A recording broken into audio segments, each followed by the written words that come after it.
اللهم في صباح يوم الثلاثاء اكتب لنا توفيقا في كل قرار، وبركة في كل سعي، وصدقا في النية والعمل.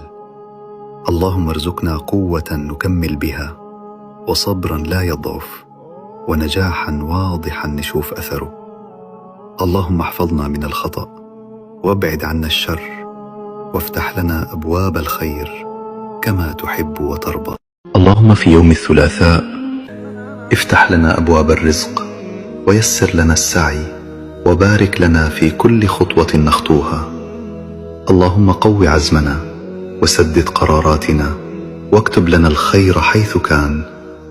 اللهم احفظنا من كل سوء، واصرف عنا الشر كله، واجعل يومنا هذا سترا ونورا وتوفيقا يا رب العالمين.